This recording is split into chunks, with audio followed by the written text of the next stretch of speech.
Bien, señores, tenemos el placer de tener a Wilfredo Lozano. Lozano es ensayista, poeta, pero es sociólogo, es especialista en migraciones y en sociología política. Nosotros quisiéramos aprovecharlo como politólogo, como estratega. Y no vamos a tratarle sobre el trabajo que él está haciendo, sino sobre el panorama político nacional, que decíamos hace un rato, que yo creo que todos los políticos tienen que pensar muy bien, más que nunca, lo que van a hacer, porque estamos en una situación un poquito diferente. Nosotros teníamos personas que no vencían, Peña, Balaguer y Bosch. Nadie pensó de que fulano se iba a retirar. Y seguían hasta como lo hicieron, hasta que murieron. Pero ahora uno tiene la percepción de que a Felipe González se le va a dar aquello de que mientras él estaba viniendo aquí eran los mismos políticos siempre que encontraba en el PRD. El 16 tiene una agenda. Todo el mundo pensaba que los candidatos iban a ser Leonel Fernández e Hipólito Mejía. Y resultó que fue una persona que en ese momento se le vetaba constitucionalmente la posibilidad de ser candidato, y un joven que fue candidato vicepresidencial en las últimas elecciones de Hipólito Mejía. Es decir, que ya comenzó la cosa a cambiar. Entonces ya tenemos que estar viendo al 16 y al 20, pero en unas elecciones en las que hay congresional y municipal que hacía muchísimo que no teníamos. Vamos a hablar con Wilfredo Lozano y pedirle que nos diga si realmente una persona que ha logrado sin demasiadas razones para tener popularidad como la tiene el presidente Medina, ha llegado a tener hasta 90%. Si eso tiene algún viso de ser razonable, de que un presidente con 2 o 3 años de ejercicio pueda lograr esa cifra sin que te pueda exhibir logros que justifiquen esa cifra. Wilfredo, gracias por estar aquí. Gracias, Julito. Bueno, tus preguntas son muchas, son varias pero vamos cosas. A comenzar con esa. Sí. No, pero esa tiene muchas preguntitas pequeñas. Sin pretender predecir futuro, yo diría que la primera cosa que tenemos que tener en cuenta, Julito, es que a diferencia de esos líderes fundacionales de la política moderna dominicana, que fueron los que realmente sentaron las bases institucionales del actual sistema de partidos, los líderes nuevos han fundado su legitimidad no en esa fuerza carismática abarcante de las organizaciones que fundaron, sino sobre todo en el poder que han concentrado en segmentos particulares de sus propios partidos. Y esa es una característica que... ¿Esos segmentos son las tendencias? Las tendencias.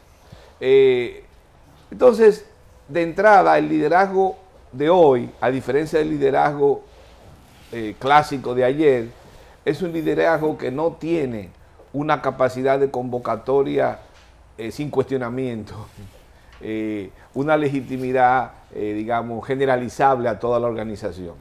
Y eso plantea dos problemas. En primer lugar, yo diría que plantea la obligación a todos esos líderes de estar en perpetua negociación. En segundo lugar, genera dificultades a los líderes de generar canales que le permitan un diálogo, digamos, abarcador, un diálogo que cubra a la sociedad en su conjunto. Casi siempre esos líderes nuevos operan en un plano más restringido. Sin embargo, evidentemente hay elecciones en el país y las elecciones son el canal a través del cual se genera la legitimación del sistema político más importante. Se genera por otras vías también, pero esa es la más importante.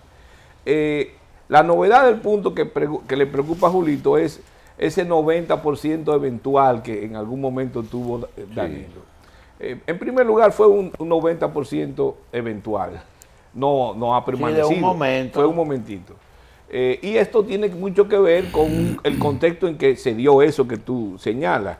Una oposición dispersa, una división de la oposición.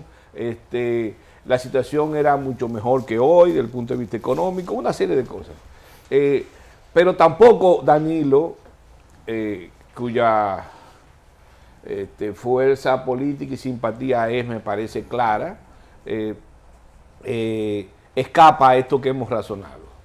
Yo creo que Danilo disfrutó una especie de España boba política durante mucho tiempo,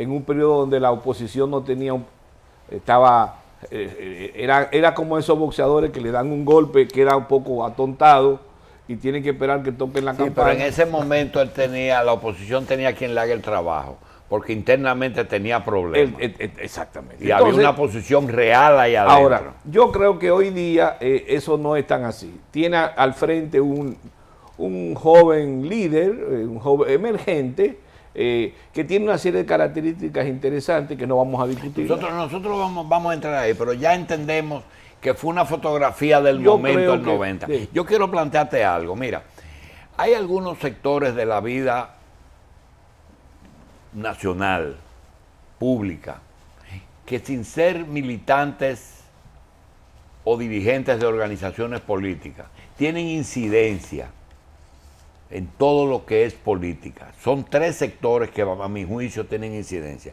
La prensa, los economistas que emiten opiniones técnicas y los encuestadores, que en algún momento tú has trabajado en algo de investigación en eso.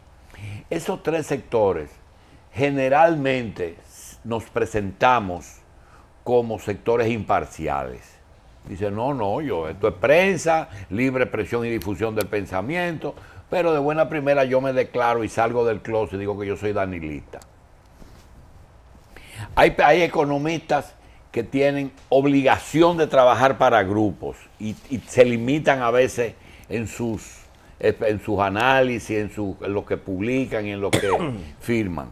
Y los encuestadores, que yo creo que tú, cuando estás lejos de unas elecciones, puedes jugar un poquito con los números, pero cuando ya estás a 15 días de unas elecciones, ya se está jugando el prestigio de la firma. Sí. Y tienes que irte. Es decir, pero ahora al año, entonces yo quiero plantearte algo, sin encuadrarte a ti en ningún sector político. Si nosotros fuéramos y trabajáramos para un partido de oposición, estaría en el librito tuyo el coger a Danilo Medina y decir, bueno, 90 eso fue un sueño, además eso no es posible, todo el mundo sabe que eso no es real, pero comenzar paulatinamente a buscar los sectores que puedan aportar datos para llevar de un 80, de un 70, de un 60, de un 50, o lo que hizo Nulink en estos días, que puso a Luis en 37. Dice, bueno, pero una persona que esté en 37 a un año es presidente dentro de un año. Eso es una cosa que no tiene duda. Ahora, técnicamente es recomendable, tiene sentido llevar eso al tamaño del PLD, no del candidato. ¿Tendría sentido comenzar a trabajar como oposición en esa dirección? No, lo que pasa es que tú estás aquí mezclándome dos cosas. Las encuestas, sí son serias, ¿verdad? Pero ahora podemos jugar, podemos jugar con ellos. Tú vas al campo y tú publicitas lo que te da el estudio. ¿Y las encuestas son 100% ciertas? No, el concepto de cierto es lo que hay que ver. Porque si es cierta lo que tenemos que hacer, el punto es que las elecciones. Las encuestas son probabilísticas. Exacto. Hay una posibilidad de. Eso no quiere decir que sea así. Qué sé yo, Truman ganó pues contra todas las encuestas. O sea, las encuestas pueden equivocarse porque son probabilidades. A un paréntesis, Willy. Sí. realmente hay encuestas que se pueden equivocar. Sí, todas las encuestas Y pueden hay equivocarse. pueblos que se equivocan votando. Evidentemente. Pueblos sí. que se equivocan. Claro que sí. Que votaron Pero equivocados. nadie sabe eso en ese momento. Tú lo ves por los resultados históricos. Tú puedes votar por un tipo que se convierta en un porque duche. cambió. Y entonces es una mala decisión. Entonces engañó. Los pueblos pueden tener malas decisiones como seres humanos concretos. La base de la democracia no es que el voto mayoritario define la verdad. Define la voluntad mayoritaria. Y la gente vota. Y entonces eso debe respetarse porque esas son las reglas del juego de la democracia. Y siglos de experiencia demuestran que ese es un esquema de gobierno bastante funcional, en el que, bueno, si al fin y al cabo todos tenemos la oportunidad de cambiar. Y si la gente se equivoca, esperamos que reflexione y a la próxima oportunidad cambie. Yo no voy a meterme ahora a desperdiciar un tiempo que tengo precioso contigo para analizar encuestas, pero pero a donde yo te voy, sencillamente cuando yo te digo pero el problema que una popularidad. Pero el problema que tú planteas es el siguiente: la sociedad moderna es evidente que la política es esencialmente comunicacional y las encuestas, que son una herramienta de medición, de ocultamiento de la situación político-electoral específica en un momento determinado, al publicarse, al salir a ser parte del debate de opinión, se convierten en un recurso político. Eso es un hecho. Bien. Eso es así.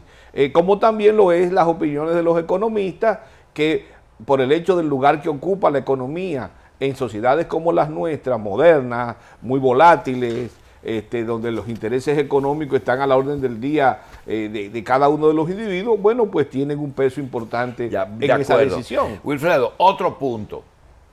En un momento en que un partido se divide, como el PRD, la división es división. No hay parte que es más grande que el todo. El todo siempre es más grande que las partes. Cuando eso ocurre, tú te encuentras un buen candidato, una buena cantidad de, quizá la parte más importante de lo que se dividió, se fue al PRM, pero hay un problema, es una parte, y el otro está entero. Entonces, ¿cuál debería ser la estrategia de esa parte?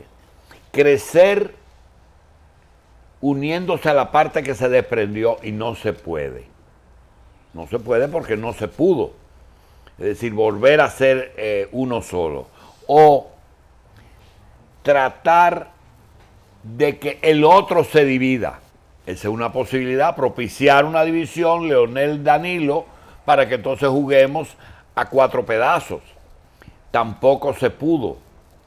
Y tercero, hay una posibilidad que es lograr una cantidad de votos que me permita con mi parte hacer mayoría a tu todo.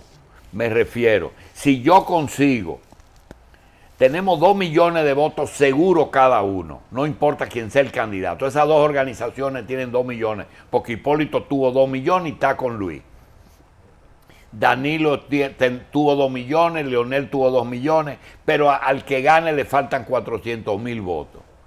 Sería razonable tratar de conseguir 400,000 votos legalizando las personas que son apátridas.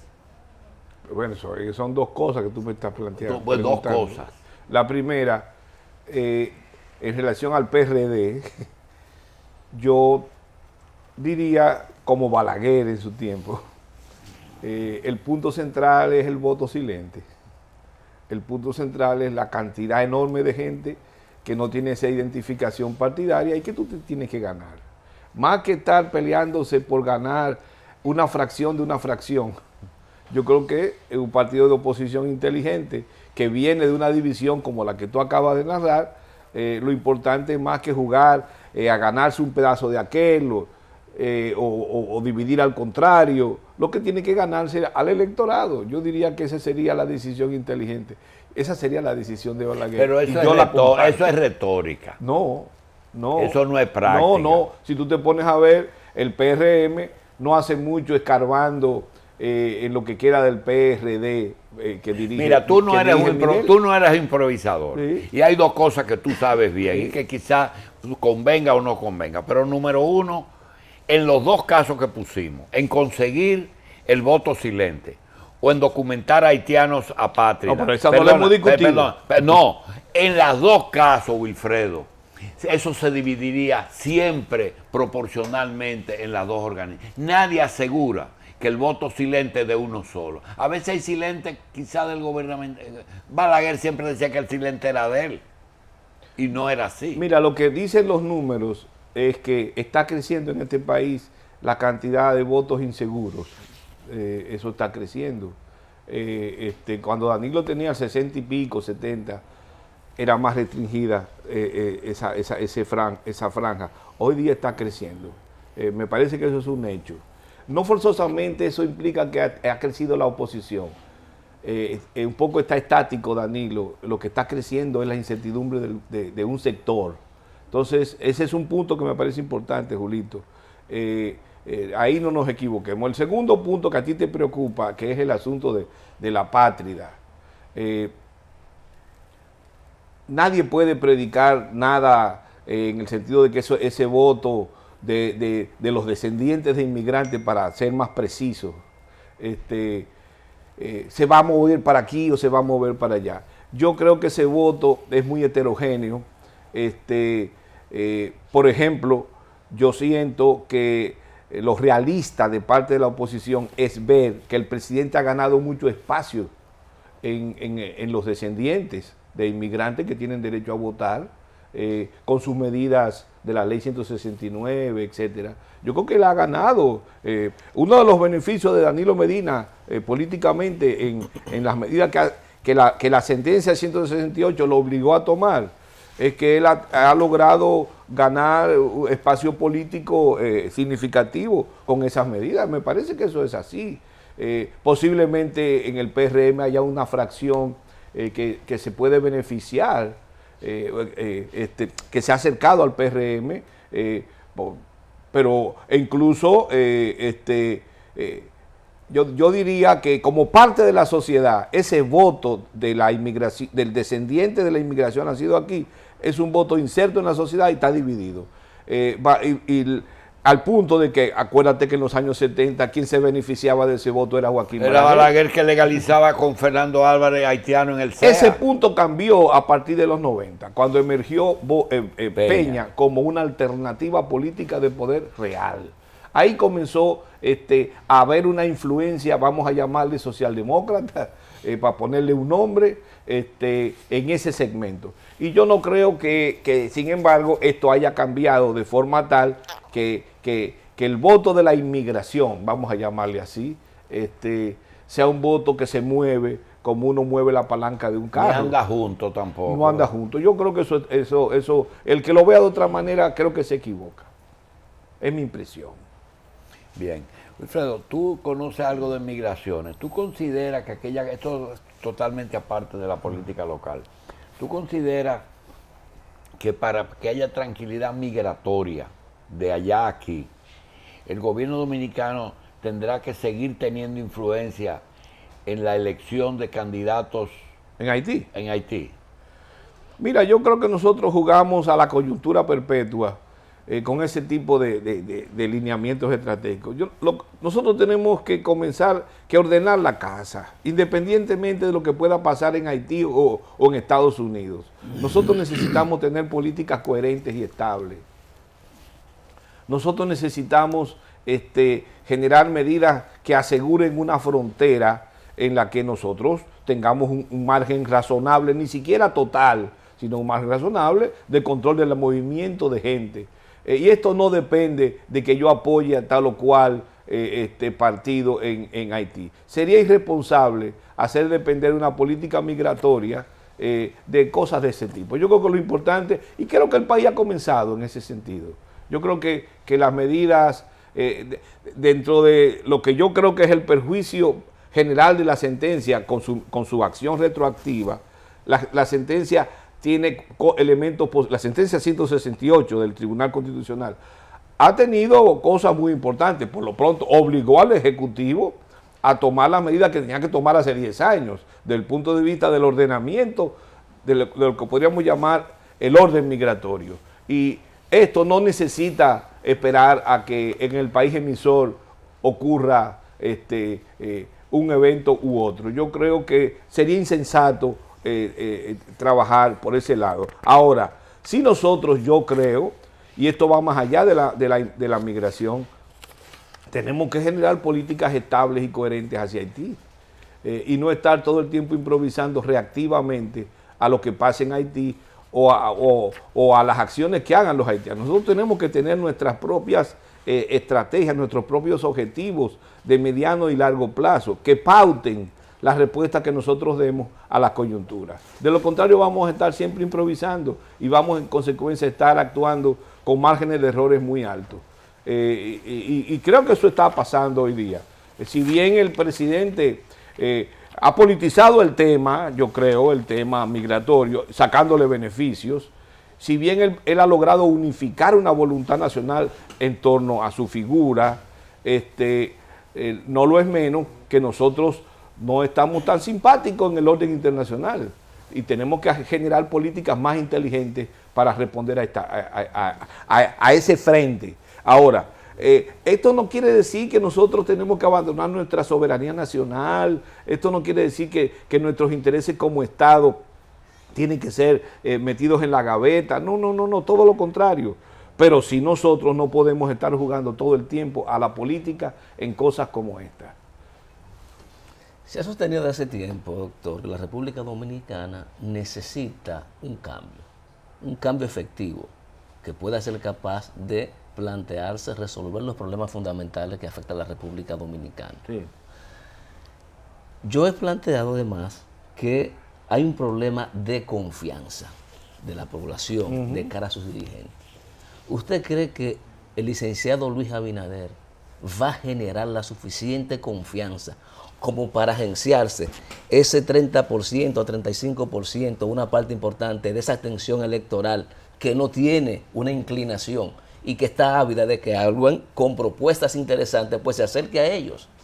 Nadie te puede responder 100% de esa pregunta, pero yo sí creo que Luis tiene capacidades y creo que está creciendo como para avanzar en esa producción de confianza. Lo importante es, en el contexto de tu pregunta, que nosotros no podemos continuar haciendo política apostando a un redentor. Llámese Danilo, llámese Leonel Fernández, llámese Rafael Abinader, llámese Hipólito Mejía. Este país no puede continuar en manos de redentores.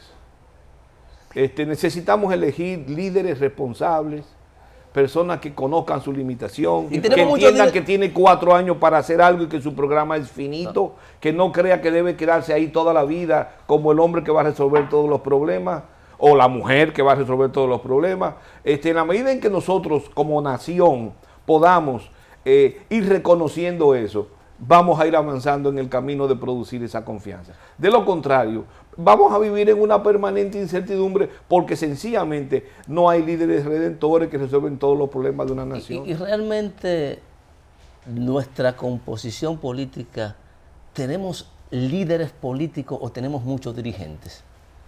Es una pregunta buena. Yo creo que sobre todo hay dirigentes, algunos que son grandes dirigentes. Willy, esa pregunta que te está haciendo el doctor, sí, yo la traía. Me parece una pregunta interesante. No, con alevosía y premeditación te la guardé. Sí. Sobre el liderato. Nosotros tenemos líderes que no tienen ninguna discusión. Bosch y Balaguer, y sobre todo Peña, que quizá es el exponente de un liderato de arriba abajo. El único liderazgo popular moderno que ha producido este país. Sobre todo sin las condiciones que yo creo que debe tener el líder. Uno es que sea líder dentro y fuera del poder. Sí, sí. Porque ser líder siendo presidente... Y ese nunca llegó formalmente al poder. Y ese nunca tuvo... No, ese siempre estuvo en la oposición. Sí, sí, sí. El otro tema es aquellos que nosotros no sabemos si realmente... Tengo la sensación de que Hipólito Mejía y Leonel Fernández son líderes. Tienen personas que dentro y fuera del poder los siguen. Y tienen personas que lo quieren y los odian, cosa que es fundamental en un líder.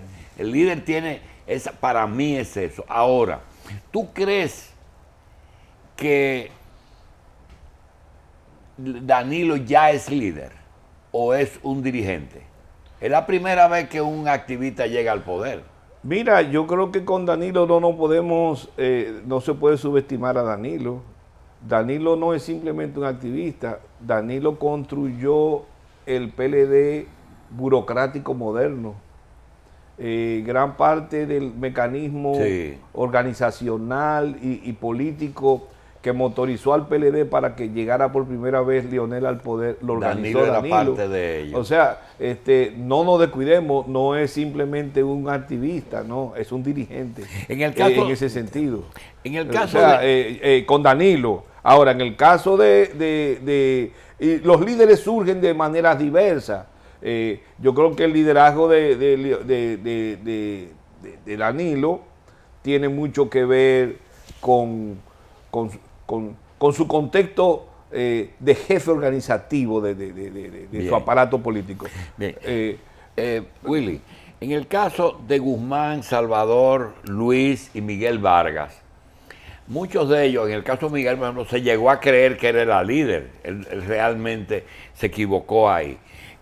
Luis no ha aspirado a ser líder. Luis está tratando de ganar la presidencia de la República. Salvador y Guzmán nunca hicieron gala de liderato. Ahora, mi pregunta es la siguiente.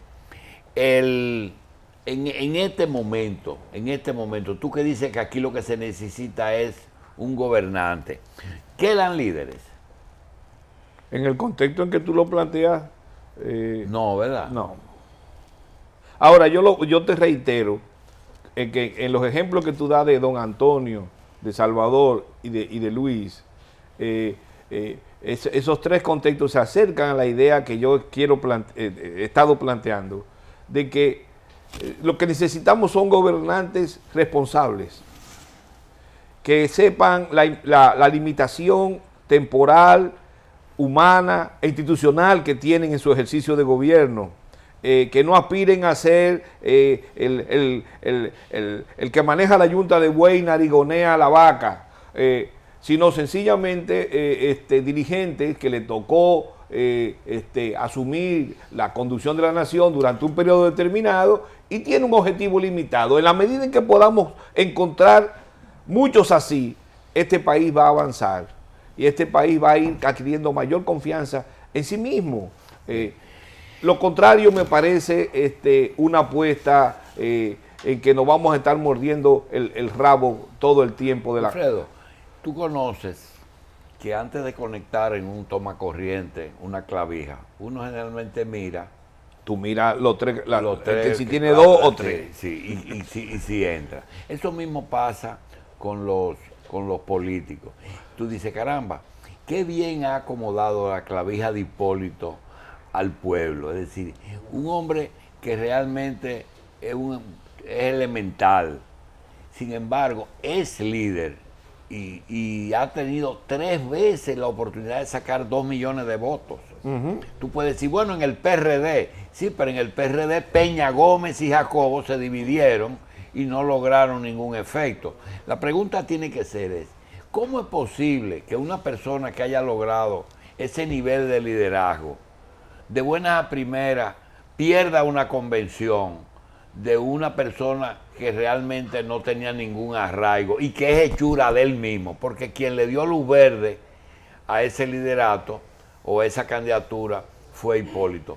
Si tú analizas a Hipólito, ¿qué condiciones, qué tú le encuentras raro a la actitud de ahora de Hipólito Mejía?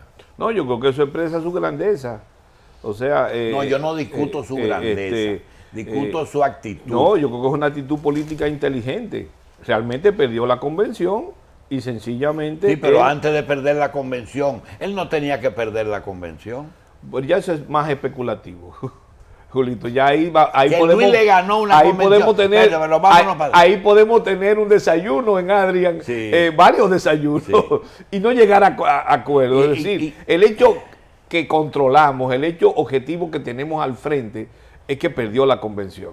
Y también el hecho que tenemos al frente es que él ha sido muy solidario y respetuoso de esos resultados. Tenemos esos dos hechos.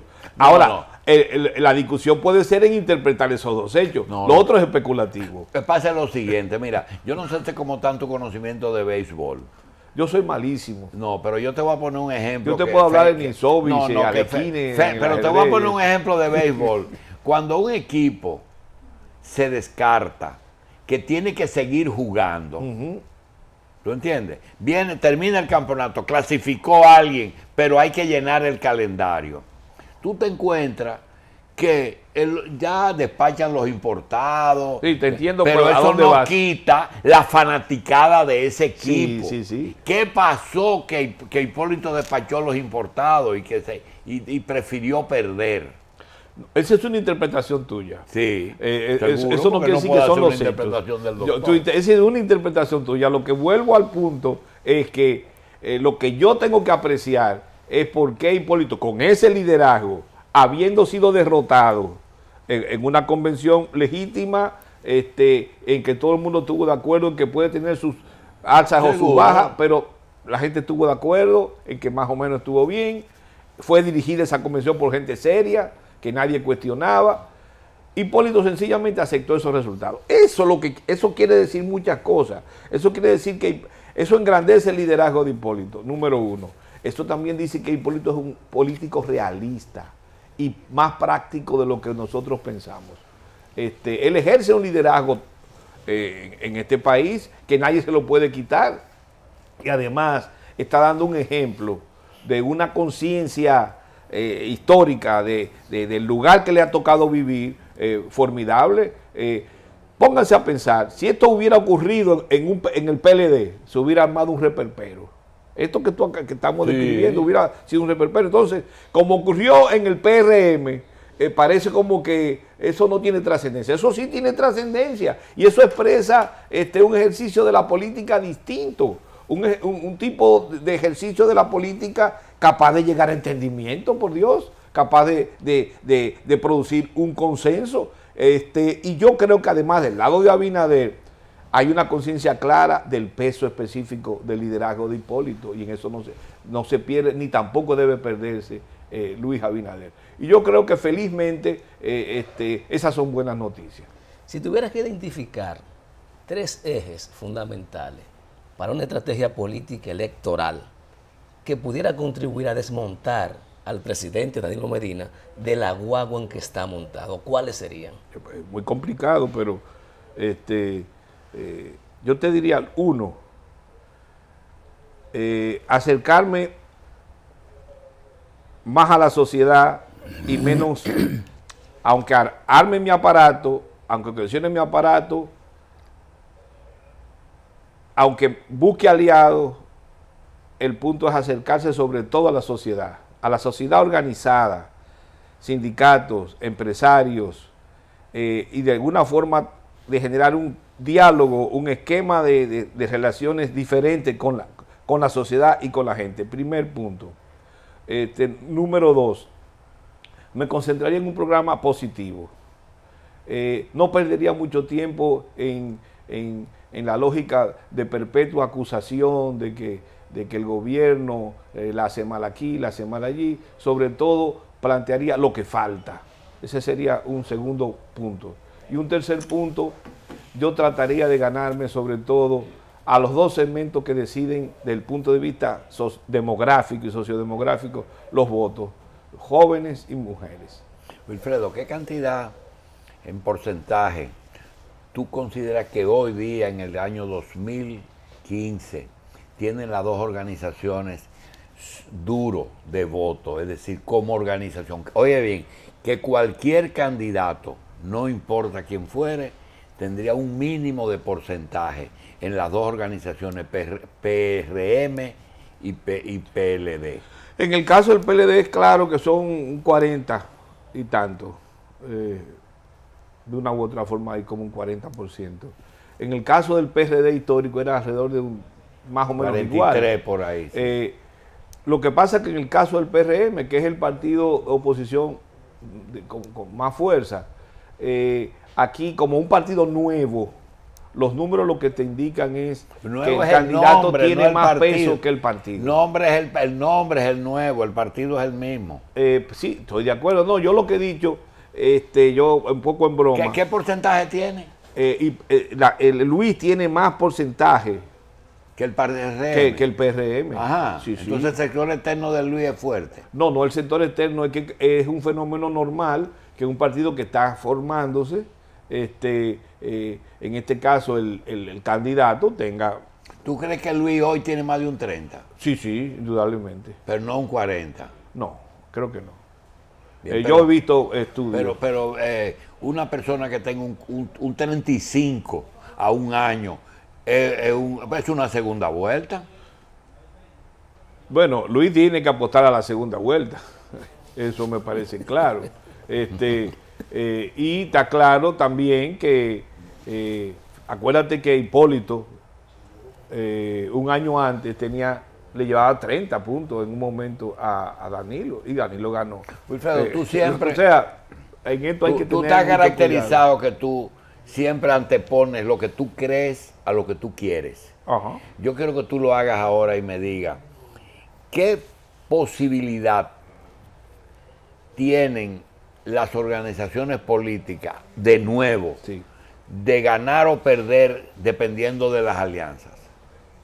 No, como yo le respondía al doctor, no basta con las alianzas en este caso. Pero son indispensables. Sí, indudablemente. Hay fracciones de votos ahí que son muy Y cuando tú importantes. coges una boleta electoral y ves 1, 2 y 3 con el mismo candidato, ¿tú consideras que eso tiene un 5, un 10% de No, ventaja sobre nada no. más el hecho de 1, 2 Eso y 3? depende de una campaña educativa que se haga Y eficiente, eso llega a todos los inteligente. sectores.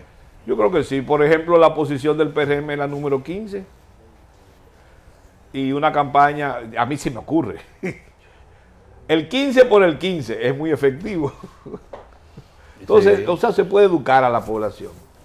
Y ese número 1 que tiene casuísticamente Miguel y lo que queda del PRD, no por eso la gente va a votar masivamente por Déjame por ver ese si, número. si te acuerdas. Candidato, Sí, partido, sí, dinero sí. y alianza. Sí. Pónmele un porcentaje a cada uno. Candidato, partido, dinero y alianza. Sí. Yo diría que el Dinero, candidato en dinero. este país es lo primero. Por ciento, 50%. Son 4. Yo le daría, al dinero le daría el cuarto lugar. Al dinero. Sí, Hoy día. sí. Tú puedes tener todo el dinero del mundo y si tienes un zarataco que no razona nada, no gana. ¿O acaso tú crees que Danilo ganó simplemente porque tenía mucho dinero? Era un tipo con capacidad y se enfrentó a un Hipólito que es un líder de marca mayor. ¿O acaso tú crees que Leonel ganó porque sencillamente había mucho dinero cuando se enfrentó a Peña? Ganó porque era un tipo inteligente. O sea, yo creo que el liderazgo aquí es el que nuclea todo, el que compite, número 1. Número 2, la organización me parece fundamental. Ese es un punto fundamental. Quizás en tercero, segundo, o tercero o cuarto lugar, yo pondría el dinero. Es paradójico lo que estoy diciendo. Y finalmente tú decías, había un cuarto punto. Partido. No, partido yo diría que va a segundo. Alianza. Las alianzas son importantes, pero en este país yo no creo que sea el punto que Pero precipita siendo un sus triunfo. años han Pero- decidido. No. El son PRD siempre ha sacado más votos que el PLD. No, el PLD sobre todo. Sí. Son un componente fundamental, pero no nos olvidemos, el voto fundamental es el del partido que encabeza ¿Cuál tú la alianza. consideras más importante? ¿La gran alianza de Peña que logró una gran alianza o la que hizo Leonel que reunió casi 13 candidatos? Cuando en el 96. Sí. En primer lugar, especifiquemos, la alianza del 96 no la hizo Leonel, la hizo Joaquín Balaguer. Ah, ya. Primer punto. O sea, si Ya es la alianza de termina ahí, Balaguer, ya me mataste. Ya. fue Joaquín Balaguer el que armó eso. Y desde ese punto de vista, la alianza de Peña es más meritoria. Bien. Tomando en cuenta la realidad política nacional y el ejercicio que han tenido los tres partidos, digamos, tradicionales en el país, ¿es posible, a partir del discurso anticorrupción, generar cambios en República Dominicana? Un discurso anticorrupción simplemente no puede, necesita otras cosas. Es porque aquí hay una cultura clientelar, aquí hay una cultura permisiva, aquí hay un conjunto de problemas en la sociedad, una sociedad tan necesitada, tan vulnerable. Evidentemente la corrupción juega un papel importante y está tomando cada día más importancia. Bien. Pero no puede precipitar un triunfo, apoyarse solo en eso. Bien, yo quiero darle las gracias a Wilfredo Lozano y quiero despedirme con algo que él no es muy dado a ello, a predicciones astrológicas y horóscopos personales. Wilfredo, en el juego del billar, he visto en televisión cuando lo hacen, que lo más importante no es centrar la bolita, sino dejarla en buena posición para el próximo para la próxima, tiro. Claro. Yo te quiero preguntar, ¿hasta qué punto en este momento aquí se está jugando al 16 o al futuro político de algunas organizaciones políticas? Que yo no sé, por ejemplo, si el PLD es aliado del reformismo y del el PLD es aliado del reformismo y del PRD, o se absorbió esas dos organizaciones, y si el futuro seguirán siendo bisagras o prácticamente desaparecerán. Mira, tú me vas a perdonar el atrevimiento mío, no, hombre. pero voy a, y además un poco la evasión. Yo creo que independientemente de los resultados del 16, el hecho simple de que tengamos 3 tipos de elecciones, ¿verdad? En un solo acto. En un solo año. Genera cambios importantes en este país. El PLD ya no tendrá un Congreso homogéneo que controlar. Parece que ese es un punto ya eso está establecido. ¿Tú crees que ya no, eso que no será igual? No va a ser igual. Va a tener que negociar, el que gobierne va a tener que negociar con el Congreso. Ese es un punto fundamental de los resultados. Porque yo lo puedo casi que el PRM va a sacar más votos. No. Independientemente de los resultados presidenciales, de los resultados de que gane o no, o pierda el PLD o el PRM, en el Congreso habrá mayor equilibrio. Y eso obliga a una lógica negociadora a la que el PLD no está acostumbrado. Y en todo caso, si el PRM gana, a la que el PRM tendrá que acostumbrarse. Le es más fácil negociar a este segundo, pero yo creo que todos van a tener que considerar. Segundo punto, yo creo que, y creo que aquí lo conversamos con José Israel Cuello un día. Sí. La política local ha adquirido una gran importancia en este país. Ya. Sí, yo creo lo que municipal. Sí. No, es una gran importancia. Y la política local genera varias consecuencias. Produce liderazgos propios en función de las regiones y sus características, y en segundo lugar, obliga a las organizaciones en sus mandos centrales a una lógica negociadora de nuevo tipo. Bien. Lo estamos viendo en el PLD.